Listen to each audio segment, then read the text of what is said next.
All right.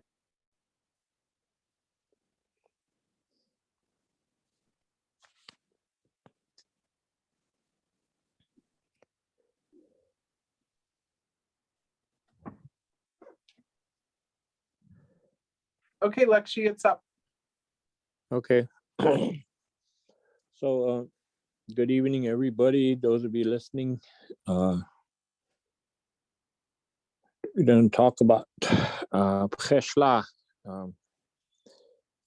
Preshla Okishlaya El Wowachwala, peace at the bare spot. So, you break the word down. Pre is top, as in top of head. Shla is bald or bare spot. Okishlaya means like in the center, or where you meet in the center. And then and then woachwal is concept of humility and peace. So when you see an aerial, like there's a photograph that exists, and I have it on one of my other, I don't know if it's on this PowerPoint, I can't remember, but you can see from 10 miles up from a satellite image, you can see where Preshla is in the Black Hills. And it's a bare area, not bare in the sense of like bare of grass or vegetation. It's just there's no trees for in a circular place that's visible from the air. And of course, when you go there, you'll see too. And there's two. I found out that there's two Preshlas that some people go to a different one. And I remember my cousin said, Preshla, that's kind of disrespectful that they drove that metal pipe into the center. So I said, what are you talking about? And he said, that metal pipe that's on the top of Preshla. So I said, Preshla is not supposed to have a metal pipe. And the one that I know of doesn't have a metal pipe. So anyway, apparently he was taken to a different place, and this person that went there as their guide and teacher told them that was Preshla. So I don't know where that's at, but I've never been there. But the Preshla that I know is on a hill by itself, and you could see for miles around, and there's no trees. And then there's a lake nearby. It's called Deerfield Lake. So apparently, though, the other Preshla that he's talking about is somewhere in the vicinity of this other one. And so I first went there when I was around 10 years old, and I went with my grandfather, Thomas American Horse, who was 97 years old when he died. And he was born in 1866, and he died in 1963. So he was like 3 years shy of his 100th birthday. And so at the age of 10, he was at the Battle of the Little Bighorn with his family. And then at the age of his late teens to early 20s, he was at the Wounded Knee Massacre site. He went with his brothers and his father to this place. So this is where I went with him, where I go today, and where I take people to pray. And so he called this Preshla. And I learned star knowledge from him. So I don't know where this other one is, and I don't know who came to the conclusion that was Preshla, but all due respect to that person, I will believe my grandfather, who was 97 years old and was born in the 1800s. I give him the belief or of what he knows, and like I said, all due respect to this other person, I will believe my grandfather. Not only because he's my grandfather, but because he's way older than this other person. In fact, I'm older than this other person. So if my grandpa says this is Preshla, then this is Preshla. So we went there, and we took offerings, and he prayed, and he had his sacred pipe. And we had to help him along because he was probably in his late 80s to about 90 years old when I went with him there, somewhere in there. Uh, so we made our offerings there, and he told us the story about the place and how it is in our creation story that this is where the first man came from the stars. The first person came from the stars. And so we went there, and when the sun passes through the Changaleshka, starts to pass through the Changaleshka constellation, then we go here and we make prayers. So you could go ahead and turn the slide, Toja.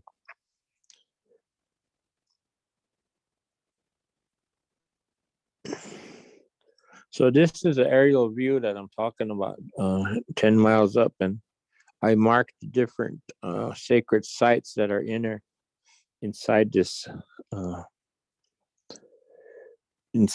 map. So you can see the right below the circle is where Bcheshla is, right below the red circle. Ball top, it says right below there. And so that is the area. So according to the star knowledge, this is where we went to when the sun passed through the Changaleshka. Then we came here to offer prayers to the birds and the meat eaters, but all of creation. The Wičahpí, the root people, the trees, the animals, and we offered water for all the plants and animals. We offered bird seed for all the bird nations, and we offered buffalo tongue for the meat eaters, of which we are. The Wahutopa, the two-legged people, we are meat eaters. So we offer buffalo tongue there to them, and then we eat it too at the same time. And so for those of you that have never eaten buffalo tongue, you'll have to try it because it's a real tasty, tender food, the tongue of the buffalo. And so long ago, the hunters, the young warriors who hunted, would save the buffalo tongues for the elderly because when they boil them for a long time, they become tender. You can eat this meat without teeth. It's that soft, and it's real tasty. So sometimes they would take offerings of buffalo tongue and to elderly families for prayers, and for elderly people for prayers and then a blessing. So long ago, there's a belief, and it's still today, there's a belief that certain people, not all people, but when you go to war, certain people are protected. And there's a word for it. They say wapike. So wapike is like somebody that, so you have 15 warriors charging into battle, and 3 or 4 get shot. But out of that, 11 or 12 go through unscathed, without any wounds or anything. They say that they have a blessing from the Creator. That's why they weren't hurt. So they carry this blessing through their life, they say. So that's why we take these warriors and that have touched the enemy in combat, and they strike they count coup on the sacred tree, the Sundance tree, and they make a fire. They build a fire at the Sundance because their wapike, their good fortune is, they believe, is passed on to the other people, and especially the young people. So this concept of the blessing of people not being hurt is something that we believe can be passed on. So Iopta Gichichupi Okihipi, they can pass it on to somebody. So that's why when these young warriors were going to go to war long ago, these older warriors that lived through many battles would give them a blessing and a prayer. So sometimes like a young warrior would even take his grandfathers or even grandmothers, because there was female warriors long ago, their medicine with them to protect them. So this is something that we always utilize at the Sundance, is that some people don't understand this, so they say you condone war and you're teaching violence. But what we're talking about is you have to be strong to survive in this world. So, and you have to have some protection or a blessing from the higher power to survive. So this is the concept that that we use, or is based on this concept. So I fly a flag at my Sundance, an American flag that belonged to my father.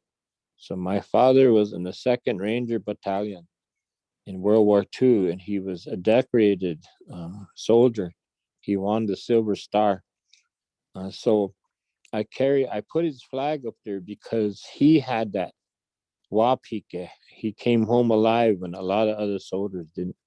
And he was wounded. He got shrapnel in his leg, but he survived. So when I first started my Sundance, he was alive. So he used to count ku on the tree, make the blessing, and then uh, make prayers for the young men and women that were going to Sundance. So this place, when we enter here, Teshlad, and we do that, we offer the bird seed to the Zintkala Oyate, the Mani to the Wahutka Oyate, and Waptai Oyate, the root and plant people. They have nations themselves. They have Tioshpais. If you go to a group of plants, you can see the grandfather, the grandmother, and the children, and the great and the grandchildren.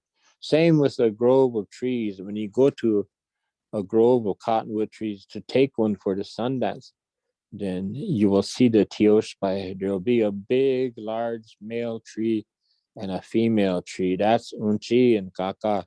Then there's some younger trees, but still older, but they're smaller trees. Those are the offspring. And then you see little trees, which are the grandchildren. So you can identify if it's a male or a female tree. So all of creation we do also acknowledge there, and then we do a wiping of tears, because they have losses too. The animal people, the root people, they have losses for our people. They just like we do. We've lost relatives throughout the year. So have they. You see the deer by the road get hit by cars, or you see the birds on the road. Sometimes you'll see a hawk or an owl, or even an eagle sometimes. So they have losses too, just like us. So we acknowledge that, and we pray for them, that they have strengths and that they survive. And we sing songs for all of these entities in our world. The two-legged, which is us, the four-legged, the Wakupakoze, the bird people, and then the plants and the animals and the roots. We acknowledge them, and we acknowledge their losses at that time. So this ceremony is done up there on Pcheshla. So Pcheshla is on top of the Pcheshla is on top of the where it says Ball Top, but Ball Top is also a mountain by itself, but different one. The Washitas call it Old Baldy, but it's a mountain there too. So I should have moved that name Cheshla below Ball Top because that red circle is where it is. And then you see Hihakarapa towards the east to the right of the picture. And then down below is Wakan, which is Wind Cave. Tawičoyaké is Buffalo Gap. Up on top we have Wičahpí, which is Bear Butte, and Iyeska, and way up on the end of the picture is Lakota, Washitas call it Devil's Tower. So the spring journey, stopping at these different places, is to make offerings, is what our ancestors did, and they learned it from the buffalo because the buffalo followed this spiritual calendar and this journey, starting from Hihakarapa and then to Pcheshla to Iyeska, and then they made their way to Lakota, which is the Devil's Tower. So and then we come back in the fall to Tawičoyaké, or first to Wičahpí, Bear Butte, and then Tawičoyaké, we come back to Buffalo Gap and also Wind Cave. So we make our prayers there in that journey there. So that's how we follow the spiritual calendar. Okay, you could go ahead and turn it. So this again is the star knowledge map, and it has the different ceremonies connected to where the sun enters the constellation. So we're entering the Pcheshla right close to the full moon in May. So I think full moon is May 15th, if I remember right. And I think the journey that we're going to make up there is on, I'll have to look at my calendar.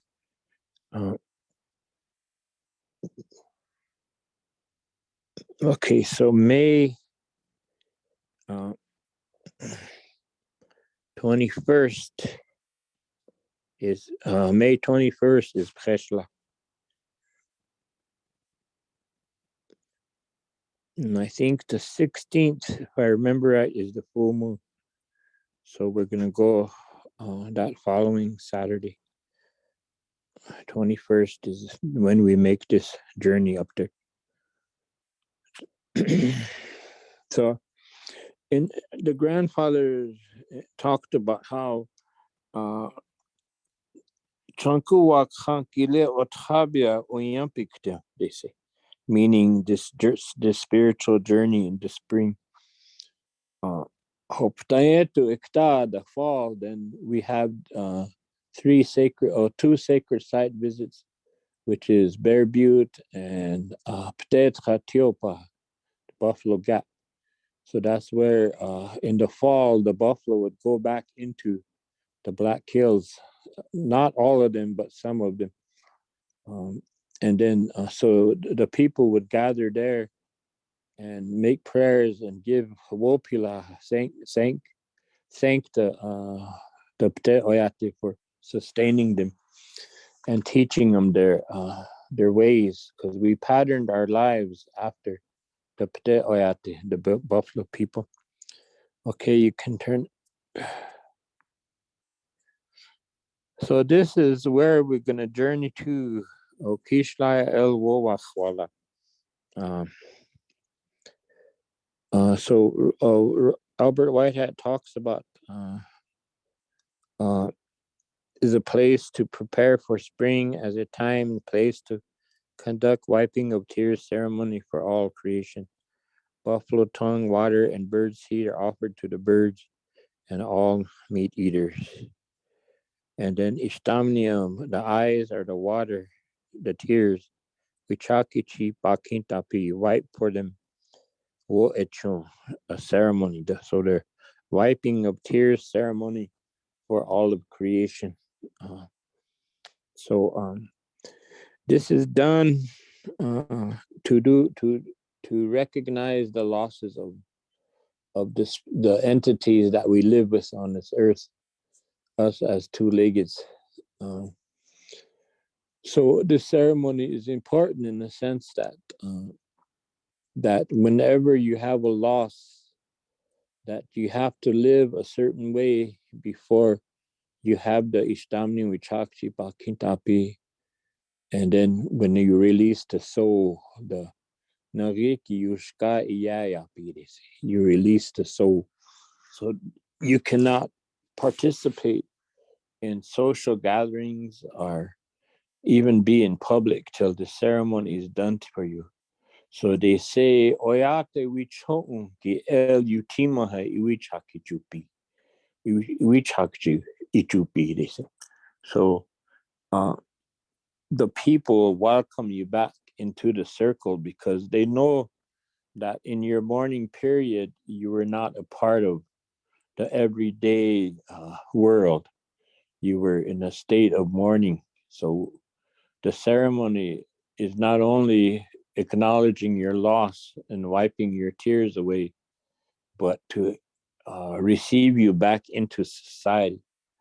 So long ago, people would refrain from gatherings for 1 year. So when my father died, my mother died, my father-in-law died, and my mother-in-law died, I and my wife observed this.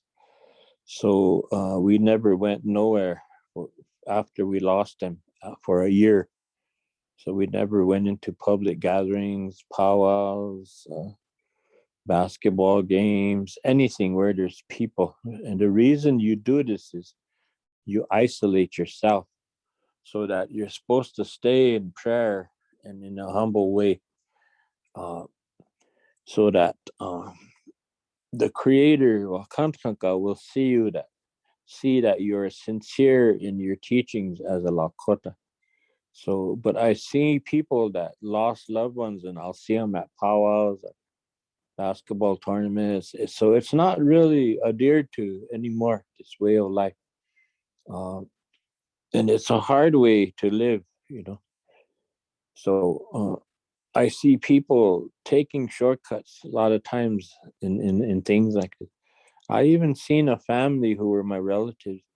We lost a relative, and here these young women in the family of that family, which are my relatives, went to a powwow and danced anyway. And they said, our father would have wanted us to go and would have wanted us to be there.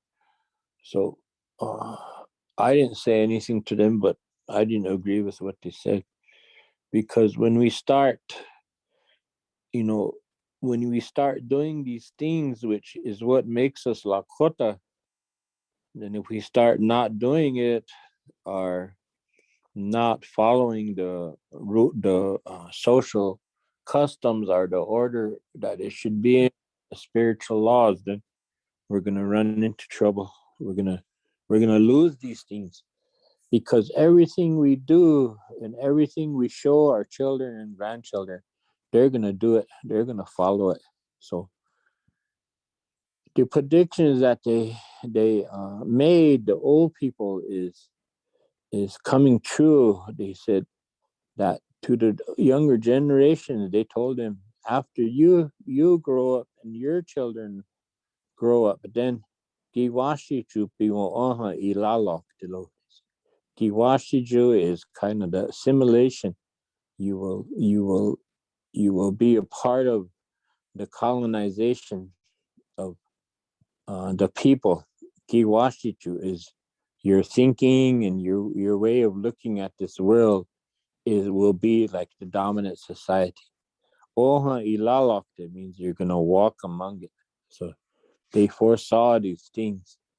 The another thing that they talked about was honey. They talked about this long ago, is that Tokata Oyate Kitoka Kichapikdishni. It's what that means is, in the future, the people will not honor each other and they will not care for each other.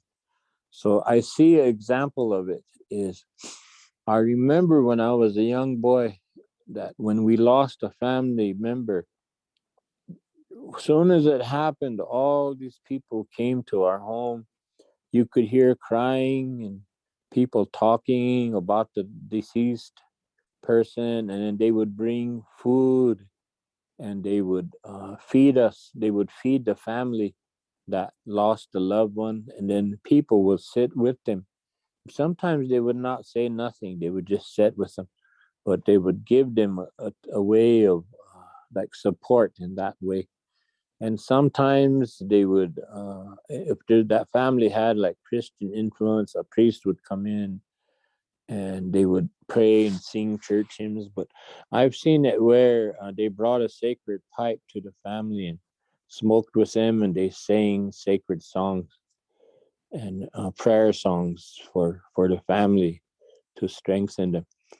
So those things are forgotten now. People are pretty much, even among relatives, people are pretty much on their own today.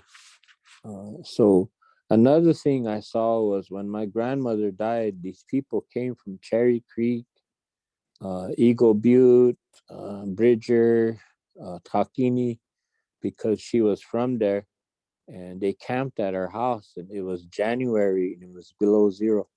But these people set up their tents and they had wood stoves inside, and they chopped wood and they built fires, and then they stayed there till the wake was over and the funeral was over. Then they broke camp and they left. But nowadays, people say we're gonna have a wake, and they do it. But I notice as the evening goes on, they'll eat and then maybe have services, and then as it gets towards midnight, people will start leaving, and even close relatives, sometimes even immediate family, would leave. So just there's maybe two or three people left to stay with the deceased overnight. But long ago, everybody that was there would stay the whole night. Sometimes, if the wake was 2 nights, then they'll all come back and stay there again throughout the night till the funeral happened. So those things, which is I believe makes us Lakota, we're losing. It's gradually disappearing. Another thing that I'm afraid that is we're gonna lose is these honorings or these giveaways. Uh, I think that people still have, like, say, when somebody graduates, they'll still have a meal at the home, but uh, long ago at these powwows, they would have big giveaways and honor this person for like finishing school or whatever. Or if somebody came home from the armed services, they would honor them in that way. So there's songs even for finishing school, for honoring them in that way. There's a lot of songs that were composed for the graduate. And then there's songs for people returning from the armed services. Some people return from war or from being overseas and across the ocean to some country, and they when they come back, they'll sing for them and they'll honor them at the powwow. And there's some wasagletron. Wasagletron is a concept of uh, you say long ago or even recently, they say, a mother would say, my son is going to war in Afghanistan. So whenever they return, I will give away 100 Pendleton blankets. So that wasaglebtkun, as you say it, it's like symbolically when you stick up a staff in the ground, and then that staff stands there and blesses that person. But I've also seen people tie eagle feathers inside the inipi till that person returns, and then that feather will be taken down, and then that person will be wiped with that feather. Their four parts of their nagi will be wiped, and then they'll give that feather to that person. So there's wasaglit is those things mean So that something will be through prayer that you want it to be guaranteed. So you say like a woki chunze too is you say, if my loved one returns from war safely, I will humblecha or I will dance in the Sundance. So those woki chunze, the sacred vow, are a part of that wasaglet. So uh, people used to symbolize it with a staff. So that's why these warrior societies carried a staff. So before they went to war, these young men would hold this staff and say, I will not run from the enemy. I will not leave my comrades on the battlefield. Or, they make a vow like that. And if I return alive, I will go on a humblecha. So that wokichu is made. So that wasaglitko is a symbol of that staff standing there uh, and holding the prayers and the promises or the commitments that was made. Another thing that the old people used to do was if they make it through the fall and winter and then they get to the spring, they would take a rock and go up in the hills and in the fork of a tree. It could be a cottonwood, it could be a pine tree or a cedar tree. They would put a rock in that crutch of that tree and give thanks for reaching that time, because they survived the harsh winter without getting sick or dying. So that was a wasaglitko also. So so I used to see these rocks in the forks of trees when I was young. We never touched them or bothered them, but you don't see them anymore because people have lost that understanding or that teaching. Okay, you can go ahead and turn it.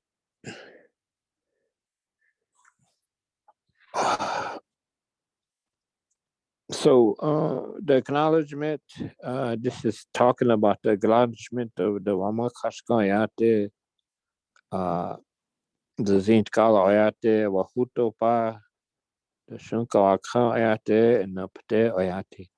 So so the acknowledgement of their losses is what is done at this time. We acknowledge their loss and what they're going through. So for those of you that know and understand this, like these animals have feelings. I've seen, and those of you that have been around or work with horses, uh, there's a belief that you're not supposed to abuse this horse. I seen this man who was abusive to horses, and I was a young man, so I couldn't do nothing. But I seen this man whipping this horse, and pretty soon this horse started to cry like a human. It had tears coming out of his eyes, and so I told him. I said, I said, Lakshi, don't hit that horse. You shouldn't do that. I said, and he turned and he gave me a mean look, like like kind of like mind your own business. But I was too young to, you know, I, it probably wasn't even my place to say anything, but I was defending this horse. They call that shunkashtakapi. So kashtakapi is when you make somebody cry. It could be another human, but in this case, shunkashtakapi means they made the horse cry. So there's men that was in our community that were abusive. Probably this man, not if he's abusive to a horse, then he'll be abusive to a a, a, a human, like even a family member, like his wife or children, like that. So they say you can tell a lot about a person how they act around animals or children. Uh, that's kind of like an indicator of who they are and where they're at in their mind. So people mistreat animals, but these animals have feelings just like we do.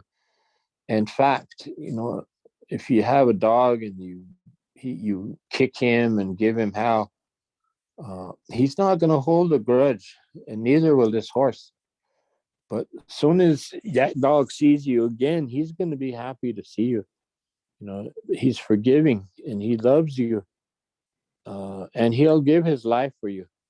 There's stories of how cats and dogs and even horses will die in place of you uh, if they know that some misfortune is coming to you. They'll die in your place. Uh, that's how much they love us. But a lot of times that love is not returned back to them. So it's kind of sad. There's a lot of that mistreat, animals, and so in not only in our society, but a lot of society.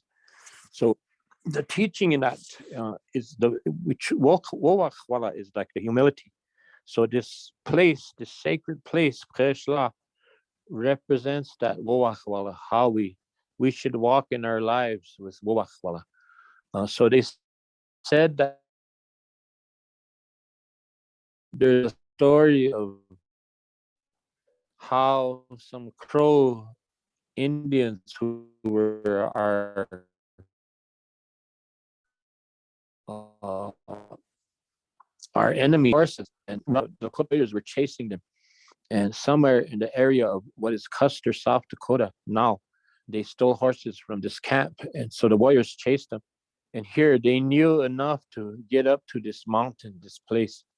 Um, so whenever the Lakotas caught up to them, they were on top of this mountain. So because it's called the peace in the bare spot, they couldn't attack them. So they came up close to them, and then they offered to smoke with them. So the crows sat down with them and they smoked with them. And then they shared their wasna and their water with them, because this place represents that humility, or how we're supposed to all get along, as a people, as Wahutopa, Wahunupa, as the two-legged, we're supposed to all get along. So they didn't harm them there. And it's the same as if they come into a camp circle. So when a crow, our enemy tribe, Shoshone, enters from the entrance, then you can't harm them because they entered in the sacred way and in the honorable way. So you'll have to welcome them. And not only that, have a feast with them and then give them gifts. But if they enter from the side into the camp, then that's pretty much means they come as an enemy. So then you can attack them, then or you can fight them. Okay, you could turn the slide, Toja. So this is there's a racetrack. There's a story about a Okiyanke, the racetrack around the Sacred Black Hills, and so you could kind of see that racetrack there. And they say it's red from the bleeding of the mouth of the animals running and bleeding from their hooves. And the story goes that a magpie raced for us, and the buffalo raced for the other entities in our creation, the animals and stuff. And this wet magpie sat on the rump of this buffalo till they were close to the finish line. And then the magpie, or they, in our language, they say halhata. Some people say unktekicha, but halhata is the older way of saying it. So he won the race for the humans. So that's why the buffalo became our food. Otherwise, we would have become their food. So, so one time, one of the one of the young girls at the school said, "Kaka, how would that happen? Would they become like meat eaters like us?" So I said, "No." I said, "We probably would have died out as a race and went into the earth, and we would have came up as grass. So they would have ate us." So this was a big race, and for I think that it was what it was coming to was we were gonna die out as humans, as two-legged, so Wahunupa. We were gonna die out as a species. So if that magpie didn't race for us and beat the buffalo, then we wouldn't be here today, which is probably would have been good for this earth. It would have been flourishing now without us here, because it is us that knocks everything off of balance and is destroying and polluting this earth. And it's because we have this air of superiority that we're above everything, that animals are beneath us and plants are beneath us and trees are beneath us. So we have this air of dominance and superiority, and it even says it in the Christian Bible. In the if you ever read Genesis, it justifies in there why we dominate animals like that. But I mean, not us, but the Christian faith. But that's I'm talking about the Christian worldview and the worldview out there. We never had that worldview. We lived in harmony with all of nature. But even still, there was probably a reason why we were going to die off as a species. The Wahunupa, we were going to die off. And so that race happened, and the magpie race saved us. So I always think about that. You know, there's some outside my house all the time, and they fight with our dogs for the dog food and all of that. Uh, you know, I always think of them that people kind of don't really see, things as serious or as give thanks for what they did for us. So they fly around. There's whenever I go up to the trash pile, they're always up there eating too. So we don't really care as the people that they saved our lives. So we allow them to live in that. Of course, that's probably by their choice too. But so that's something that we have to think about in our place here. And because of our arrogance, we're destroying this earth. But what we don't realize, the society out there, is by destroying the earth, we're destroying ourselves. So, like, say down in South America, they're cutting down all those trees, but the trees provide 90% of the oxygen in the world, So, if they chop all these trees down, then there'll be no oxygen. And so we'll all die. And it doesn't matter to creation, because once we're out of the way, these trees will make a comeback and they'll survive, and all the animals will survive, because there'll be nobody polluting the waters and the sky. So it'll take maybe a couple 100 years, but this world will flourish again. So we're not that important, even though we think we are, and we're not that smart either. We've only evolved just a little bit from our ancestors who lived in those caves.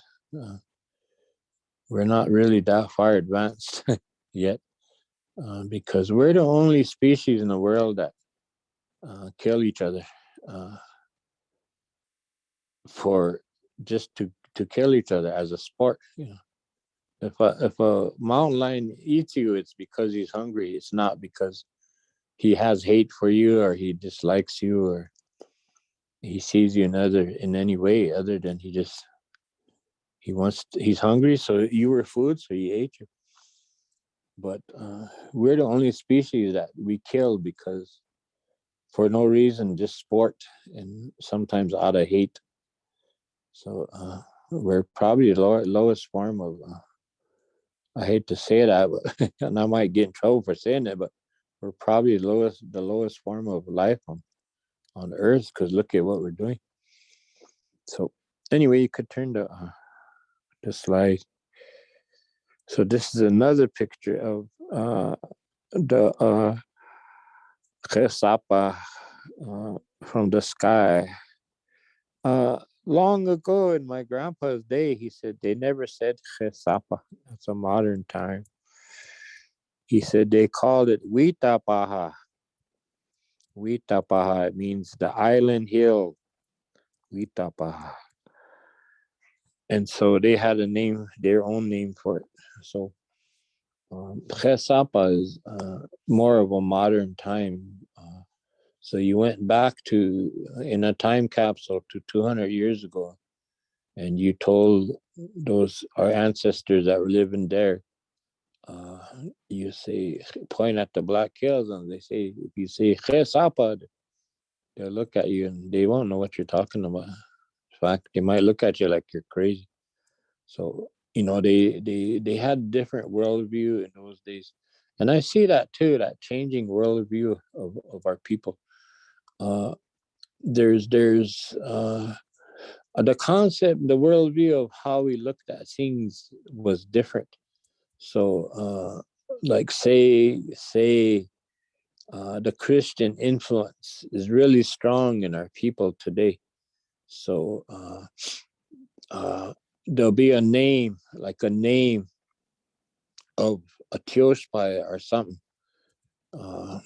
Usually like a band or a Tawichoyaké, and they say, like, say there's a Tawichoyaké that was called Teochesli, and Teochesli means defecates in the lodge. And so if you tell a young person you're from the Tawichoyaké our band, he'll take offense by it. No, I'm not. We weren't called that. That's something made up, or that's a slur. That's a put down. But in those days, you got to remember they didn't look at things like that. If there was a story and maybe it was amusing or something, but maybe they were teasing each other and the name stuck. But it wasn't looked at as bad. See, so now there's a lot of stories and jokes I can tell in Lakota. And the Lakota speakers will hear it and listen and laugh. But then, for the most part, the people that don't speak Lakota, if I tell them the same story, then they're going to take offense at it. You know, they're going to say, we weren't that way, or it wasn't that way, or we, like that. But you got to remember that we looked at things from a different worldview long ago. So they say, Hena ehani tagni shisha ya wapshni. They didn't think of those things as bad a long time ago. So that's something that we don't understand today, and we lost something in our worldview by thinking that way. That if you said to a young man, Teo Chesley, Teo Spy Etan Yau, you come from the Teoshpai of the defecates in the lodge, he'll probably try to fight you or get mad at you. But if he understood the story and what happened, and that's how we are as Lakota people, that we put labels on each other, and a lot of it maybe was done through teasing or whatever, then he'll understand. But we have this idea that we lived in a utopia, which we probably lived close to one, but and everything was, everything was really like strong and like that, which it probably was. But there was our shortcomings too. We fought and we had anger toward each other and jealousy. All those things were there. That that was like us, but not to the degree of what it is today. So we have to look at it in that sense. So my Teoshpai on my mother's side is the Oaye, the bald-headed people. Well, where did that name come from? You know. So, but I wear it proudly because they were known from that Teoshpai as really strong warriors. A lot of prominent warriors came from that Teoshpai. And then on my father's side, I come from the Kiyuksa band, but his Teoshpai was the Matchoyate, the bear people. And they were known as bear people because there was a lot of bear dreamers among them. Matchoyapie. So these men and women had medicines to heal wounds and set bones, so if you had a broken leg, and if you didn't heal it right, then you're crippled rest of your life, and you're going to have a hard time because you live by hunting, by riding a horse and hunting. So these men had the power to numb your leg completely and pull that leg back into place, and then they would use a strong, thick piece of rawhide and lace it up. But they would put this ointment of bear medicine and bear grease. And it's not this bear root now that we use for COVID or for colds. It was a different bear medicine that would numb your leg completely. It's like it's the same as taking a shot like these Novocaine.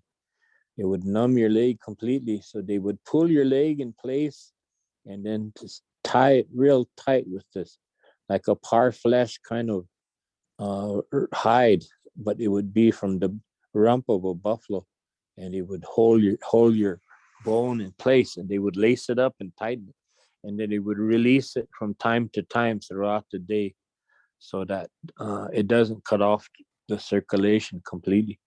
So there's stories of men that were shot in the leg or had their leg broken, and they were walking within a few days. So their medicine was really strong. So that's where I come from, is the Wičahpí. And it all comes from my grandfather, American horse, who went in a coma. He went to a star up in the sky. There was a bear living there like people. They lived in teepees like humans. And they showed him how to doctor, and they gave him songs. So he came back, and they told him about his life, how he was going to live to be an old man. But they told him about how they said you're going to move to a certain place of land, and you're not going to be able to move. And hell, Wayaka, Neohawk, they're going to hold you prisoner there.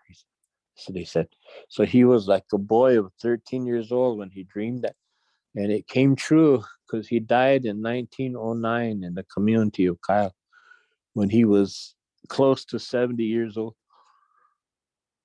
So that's the story about how they got their name. So I wear the names proudly, but if I was Teo Chesley, that was my band, I would still wear that name proudly, because that's who we are.